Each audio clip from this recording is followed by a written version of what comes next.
Why, hello. Welcome to another episode of Over the Moon Bedtime Stories. I hope you guys had a wonderful day and that you're all tucked in bed and ready for our bedtime story.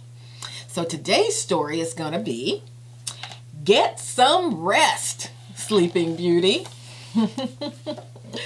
Okay, here we go. Once upon a time, in a land far away, a king and a queen held a party for their beautiful baby daughter, Aurora. The guests of honor were 5 fairies who each gave the baby magical gifts. I give her the gift of imagination. Poof! I give her the gift of cleverness. Poof! I give her the gift of music. Poof! I give her the gift of dance. Poof! The last fairy was just about to give her gift to the baby when... Stop! An evil fairy appeared looking very angry. I see you didn't invite me, she shrieked. The fairy gave an evil cackle and said, Here's my gift for the baby. When Aurora turns 16, she'll prick her finger on the needle of a spinning wheel and go to sleep forever and ever. Then the fairy vanished in a puff of smelly smoke. The last fairy still had her gift to give. I can't stop the curse, she said, but I can change it so that the princess falls asleep for 100 years instead. She will be awoken by a kiss from a prince. The king and queen immediately banned all spinning wheels from the kingdom to try to avoid the curse. They didn't want their daughter to sleep for 100 years. But in fact, Princess Aurora didn't like to sleep at all. When she was a baby, she kept her parents up all night, crying very loudly. As she got older, Aurora just didn't want to go to sleep. When her mom and dad told her to go to bed, she ignored them. Aurora stayed up late every night, playing games, reading, bouncing on her bed, and eating midnight feasts. She was always very tired and grumpy the next morning.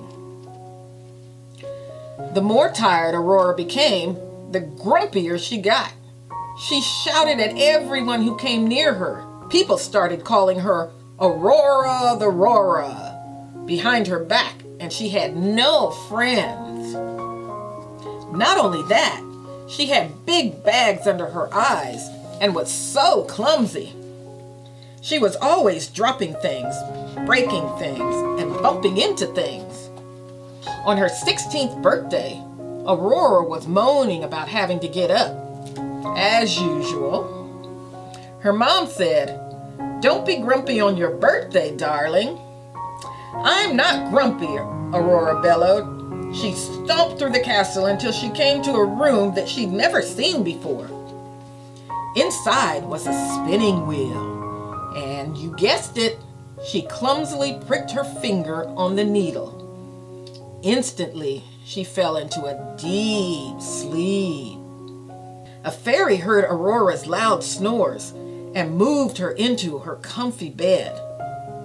Then she waved her wand and made everyone else in the castle fall asleep too.